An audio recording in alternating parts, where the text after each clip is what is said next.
Hello mga kaprinting, ako po si EJ Basa sa meron tayong bagong video tutorial. And before we start, please like, share, subscribe, and don't forget to hit the notification bell para lagi po kayong updated sa ating mga bagong video tutorial. Ngayon mga kaprinting, meron po tayong isang subscriber na nag-request, no? Gano'n daw po ba kabilis mag-print ang mga workforce na katulad nito? Alright? Gaano kabilis mag-print in terms of regular printing and in terms of picture? Ngayon, i-check natin yan mga ka-printing. So ngayon mga ka-printing, as you can see, no, magpiprint po tayo ng isang regular document lang po. So A4 po yan, tapos naka C5390 tayo. So dalawang gagawin po natin, regular printing, okay, na wala tayong i-check. Then another printing po for a regular printing po, pero naka fast print po siya. So ngayon, try muna natin na regular, then next po is naka fast print. So sa regular printing, as you can see, yan po yung document natin. Printer properties, tapos yan po naka A4, portrait, plain paper standard lang tayo, then naka color. So pwede naman po colored or pwedeng black and white. So sa option po, natin i-check yung bi-directional printing, no? Para hindi po ganun kabilis din, okay lang natin. Then after nun, print po natin, then orasan natin kung gaano kabilis mag-print ang document na ito. So ngayon mga ka-printing, magsa-start po yung ating pinaka-timer once na kumagat na po yung papel, no? Kasi syempre, alam lang po natin may konting delay din po mga ka-printing once na nag-print tayo sa ating computer going sa ating workforce. So ngayon, para mas maging accurate po, kahit paano, not so accurate, pero yun po, malapit-lapit sa accurate is magta-timer po tayo once na kumagat na po yung papel. Okay? So let's start. So ngayon mga ka-printing, ang ipiprint po natin na document ay 3 pages document po para ma-check natin kung ilang segundo ang kailangan para ma-print ang regular 3 pages na document sa ating workforce C5390. Okay, so i-print na po natin using our computer at magsa-start po tayo once na kinagat na po ng ating workforce ang ating papel.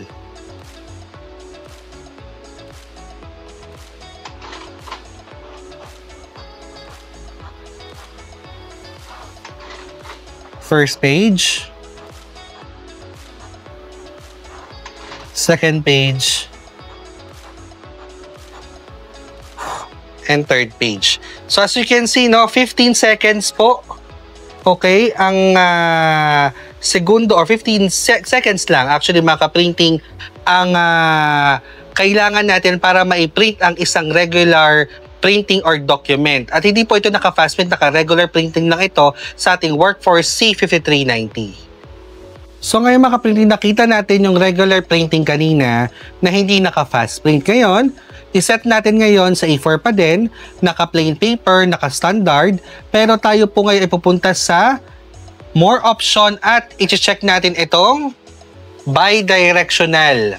Opo, bi-directional printing para mas mabilis po ang printing. So ngayon check natin kung gaano kabilis mag-print ang ating regular document using Workforce C5390. So ngayon mga ka-printing, nandito ulit ako sa ating Workforce C5390, no? So same thing, magsa-start po ang ating timer once na kumagat na po ang ating papel. Okay, yun po, kinain na po yung papel ng ating C5390. So open ko lang po itong ating timer. Okay. Okay, so ngayon, sige, print po natin at mag-start ng ating printing once na kumagat na po yung paper.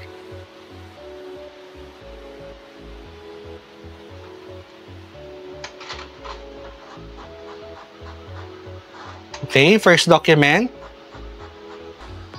Second. And third. So as you can see, almost 10 seconds po, okay?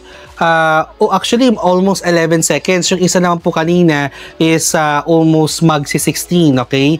So, ito, almost 10 seconds lang po, or 10 seconds rather, ang kailangan para ma-print ang regular document sa ating C5390. So ngayon mga kapatid, nakita po natin to a regular printing or regular document na 5 seconds lang ang differences nila, no? Sa regular printing, okay, di natin chinek yung bidirectional, okay, 15 seconds. At yung chinek naman natin yung bidirectional or yung fast print niya is 10 seconds lang. Ngayon mga ka-printing, paano naman po kung regular pa rin? Regular document, black and white lang pero nakamatch siya, no? Start natin ang ating experiment or ating checking using matte naman po at hindi siya naka-fast print. And after po nun, naka-matte settings po, then naka-fast print. So ngayon mga kaprinting, as you can see on your screen mga kaprinting, yan po naka-plain paper tayo, A4, pero portrait, pero naka-matte na po tayo. Kanina naka-plain, ngayon ima-matte po natin yan, Epson matte, okay? Then standard lang mga kaprinting, no? Then next natin yan is i-uncheck natin yung bidirectional o yung fast printing niya. So i-okay natin, then check natin mga kaprinting kung gaano kabilis magpiprint ng ating workforce. So nandito tayo ngayon mga kaprinting sa ating workforce. So same thing, magsa-start nating timer once na kumagat na po ating paper. So i-print na po natin mga kaprinting. So antabay tayo.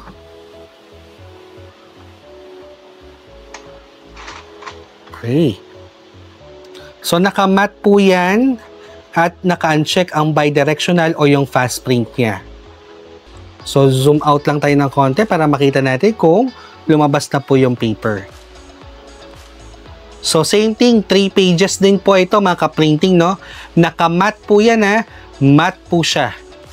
Matte settings, tapos hindi naka-check yung bidirectional or fast print po niya. Okay, document printing yan mga ka-printing. Okay, so check natin kung gaano kabilis mag-print. Okay, first document okay na. 3 pages pa rin yan mga ka-printing.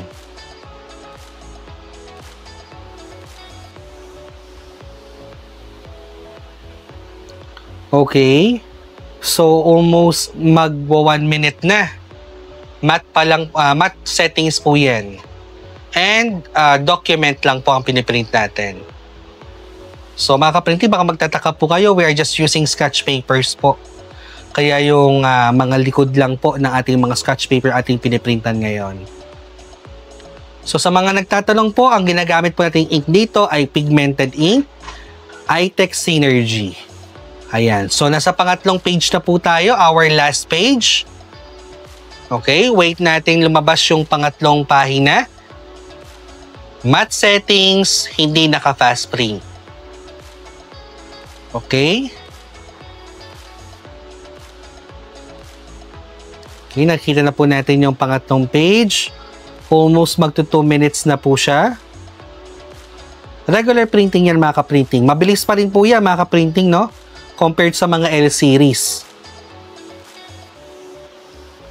Ayan, then stop natin. So as you can see mga ka-printing, no, using matte settings, okay, nag-matte tayo, naka-turn off ang bidirectional or fast print. Ang ating time is 1 minute and 56 seconds.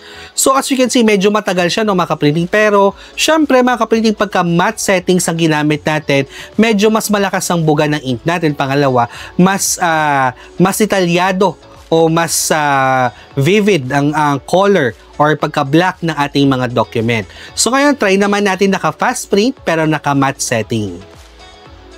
So ngayon mga ka-printing, as you can see, no, isa-select natin ngayon yung ating Epson Workforce. Yan po, tapos naka-matte na po dapat, no? I-matte natin siya. Yan, standard natin. And then, check natin itong bidirectional printing or fast printing natin. So, check natin ngayon kung gaano kabilis mag-print.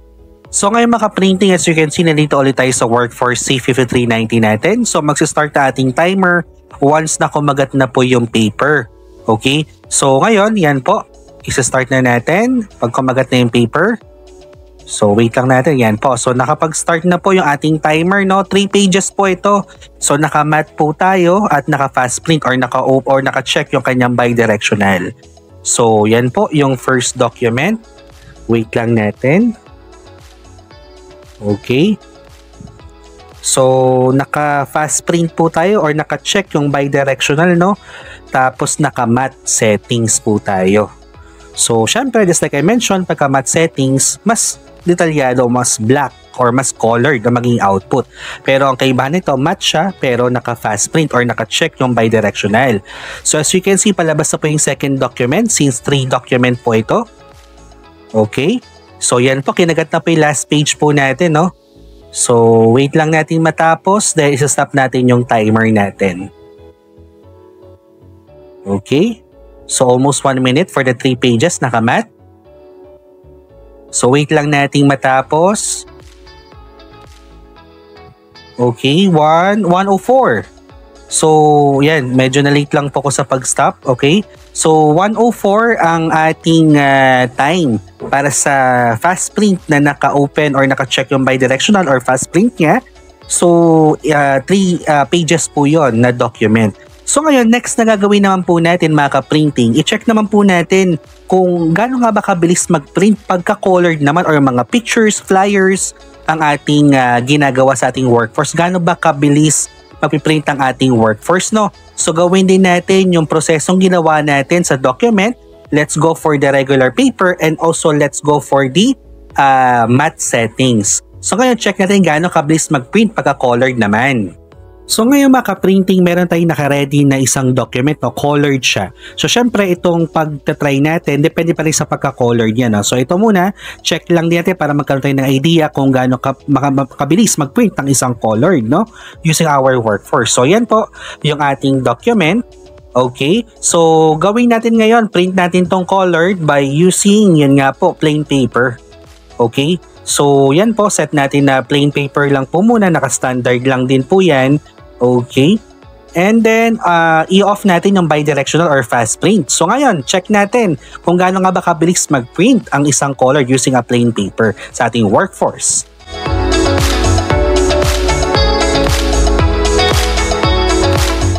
So ngayon mga ka-printing, nandito ulit tayo sa ating workforce, no? So mag-start ng ating timer once na kumagat na po yung ating paper. So picture tayo colored, tapos naka-uncheck yung bidirectional or fast print niya. So check natin. So i-on natin yung ating timer pag kumagat na po. So wait lang natin, okay? So yan, nag-start na. So ngayon po, as you can see, yan po, one picture lang yan. Okay, so as you can see, 5 seconds, 5 for 59. So let's go for the 5 seconds, no? Yan, so 5.59 as you can see on the video itself. Pero let's go for the 5 seconds. So as you can see, 5 seconds lang, one picture full colored. Yan, as you can see, in-off natin yung bidirectional or yung fast print niya. Ayan po yung kanya magiging output. So as you can see, 5 seconds lang, we have like this. Yan po, colored na picture. Okay na okay naman yan for projects or assignments. So ngayon, check naman natin kung naka-open yung bidirectional or fast print niya. Ano kaya magiging output ng ating colored? So ulit mga ka-printing, nasa PC po tayo. Na-set na natin mga ka-printing, naka-plain paper, okay, standard. Then, i-check natin yung bidirectional or fast print ng ating settings. Then, okay natin. So, ngayon mga ka-printing, i-check natin sa ating workforce kung gaano kabilis mag-print ang litratong ito. So, ngayon mga ka-printing, i-check natin kung gaano kabilis mag-print ng ating litrato pag siya po ay naka-plain paper, okay, regular paper, at naka-fast print or naka-bidirectional. So, let's print.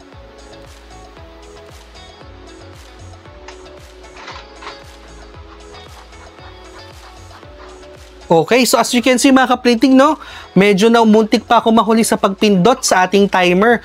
Ganon kabilis po nag-print ang isang litrato, no. Plain paper, okay, as you can see, plain paper siya mga ka-printing, tapos naka-check yung bidirectional, okay, or fast print niya. As you can see, 3 seconds. So, muntik pa ako malate sa pagpindot, okay, sa pag-start at pag-end ng timer natin. So, sobrang bilis kumagat ng workforce sa papel na ito. Okay?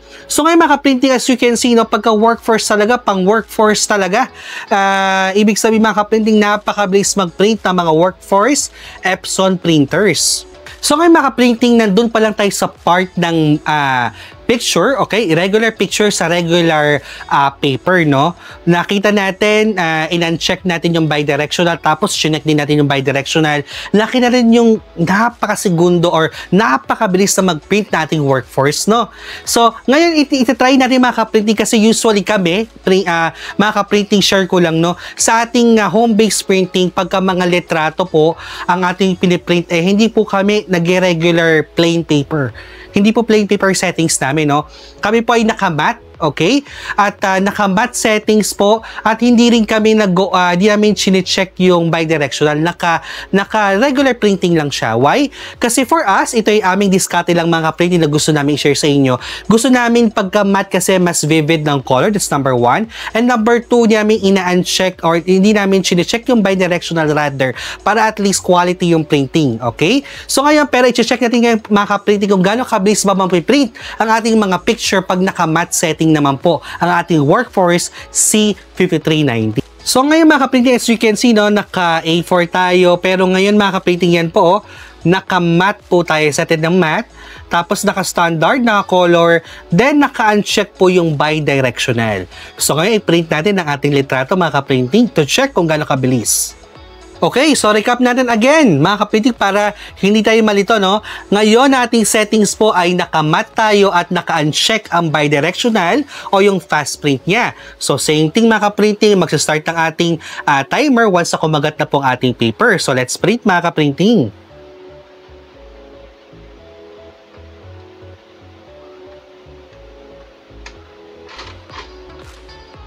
Okay, check natin. Matte po yan at naka-turn off ang bidirectional or fast print niya.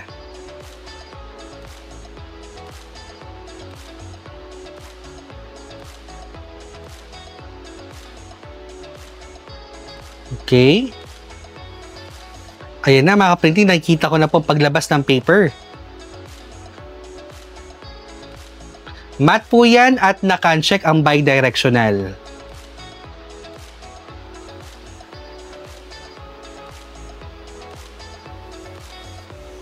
Okay, wait natin lumabas. Stop. Okay. So as you can see mga ka-printing, almost actually 40 seconds bago lumabas ang ating colored picture. Okay? Ito yung whole A4, no? So as you can see, yan siya. Yan. A4 yan na naka-matte. At regular printing matte, ayan, matte siya na hindi naka-open ng fast print niya. So ngayon, check natin gaano kabilis naman ulit mag-print ating Workforce pag naka-open yung kanyang fast print or naka-check yung bidirectional printing niya. So mga ka-printing, balik ulit tayo sa PC. As you can see, naka-matte, naka-standard, more option, i-check natin yung bidirectional or fast print, okay natin. Okay, so balik tayo sa ating Workforce, check natin kung gaano kabilis magpiprint ng ating picture. Okay, so mga ka-printing, as you can see, okay, nasa PC ulit tayo. So ang setting natin ngayon, naka-matte ulit tayo, pero naka-check ang ating bidirectional or fast print. Check natin ngayon mga ka-printing kung gaano kabilis magpiprint ng ating picture. Ayan, tabay tayo. Start. So, naka-fast print yan, mga ka-printing, ha? Tapos naka-matte.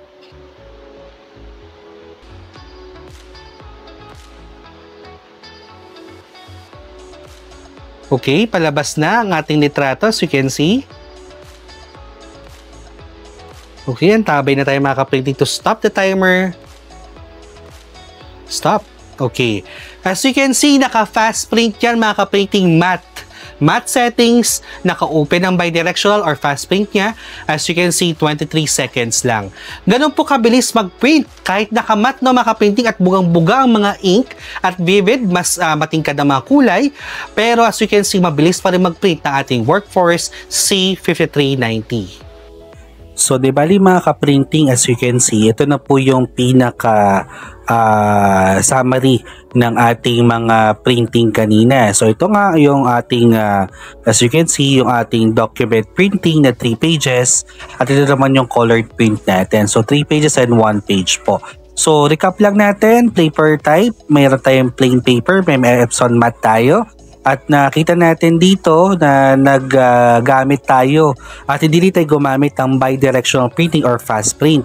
So as you can see, pag di tayo gumagamit, tatagal lang ng konti lang naman. Pero pag gumamit naman tayo, as you can see on your screen, bibilis siya. Pero as you can see, mga ka-printing, seconds lang po ang ating pinag-uusapan dito at ito po ay 3 pages, no? At document printing siya. So buong paper siya. So as you can see, ito yung pinaka-summarize ng everything, even sa matte. As you can see, maganda ang nakitang data natin, no? So mabilis pa rin mag-print So 1 minute lang, meron na tayong 3 pages kagad. At nakamat pa yan, so bugang-bugang print at mas detalyado. So ganun din sa page natin or sa 1 page natin for the colored print. As you can see, plain paper, 5 seconds, 3 seconds lang pag naka-open yung bidirectional. At sa Epson Matte, yan po, as you can see, mas mabilis talaga pag naka-open. Pero just like we recommend, pagka ayun, ang aming ginagamit ay Epson Matte sa aming mga flyers and stickers using Workforce, we go for hindi nakabukas yung bidirectional printing. Ito ay amin lamang.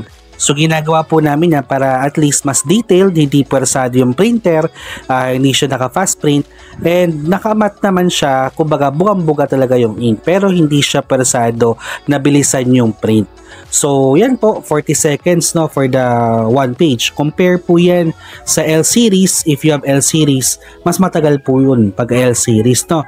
So ito po, as you can see, ginawa ko po itong Excel file na ito para ma-recap natin yung ating mga tinaray for the document printing and color print. Pwede nyo pong i-stop tong video para ma-recheck or check, para ma-check nyo po ulit kung gaano kabilis mag-print na ating Workforce sa document printing and even sa colored print. So ngayon mga ka-printing, katulad ng aking sinabi kanina, no? Pag kami po ay nagpiprint ng picture or mga flyers, we go for the matte settings, okay? Pero aming ina-uncheck yung bidirectional, okay? Para matte na nga siya, mas vivid ng color, at the same time, mas detalyado at mas maganda ang printing niya. So ito ang sample niya mga ka-printing. As you can see, ito po yung ating print for the plain paper, okay? Plain paper po yan na hindi naka-matte settings. Regular printing lang, okay? Ito naman po yung naka-matte. Matte settings po siya at hindi naka-fast print. So parehas po yan na regular printing na hindi naka-fast print. As you can see, no, ito okay naman siya pang assignment, okay, pang mga estudyante, no problem with that. Pero in terms of the quality itself, if you want to go for the quality pictures, ayan. So as you can see, no, mas dilaw na dilaw, mas orange siya, mas pulang-pula. Ayan, as you can see, ito. Yan yung ayan, red na red siya rather than this one na medyo maputla. So as you can see, mas mabuga po ang matte. Okay? Tapos at the same time, hindi mo po chinek yung bidirectional or fast printing. Mas naging detalyado at mas naging maganda pa ang output ng ating picture printing. So ngayon mga ka-printing, nakita nyo po yung mga differences in terms of printing sa regular lang, okay? Na settings and going naman tayo sa matte, okay? Same thing naman po sa regular document. Ganon din naman po sa picture for na regular settings going to matte settings, no? So nakita nyo po kung gaano kabilis mag-print ng isang Workforce C5390. Actually, mga ka-printing, marami pong kind ng Epson Workforce. Hindi lang po C5390, okay? May 58, actually, meron pa nga dyan na medyo mas matataas o mas mamahal pa sa market. Pero syempre, ang binili po namin ay yung medyo practical lang na kaya ng budget, which is the Workforce C5390. Okay? So ngayon mga ka-printing, kung may natutunan kayo, syempre mga ka-printing, ako yung nag-request lang naman, please like, share, and subscribe, no? And at the same time mga ka-printing, ito, ang topic na ito ay dahil sa comment na isa nating subscriber. Kaya kayo mga ka-printing, kung meron kayong mga gustong matutunan in terms of printing, Workforce, in terms of L series ng mga Epson, about printing, alright, business, i-comment down nyo lang below para at least mga ka-printing, once na na-check natin ito at mabigyan natin ng oras, gagawa tayo ng tutorial para dyan. Or ma-share natin ng ating output or knowledge para at least mga ka-printing mas makapag-share pa ako ng aking kaalaman sa ating mga gustong matuto in terms of printing business. So sa muli mga ka-printing, ako po ulit si EJ Basas at maraming salamat ulit mga ka-printing. Hanggang sa muli!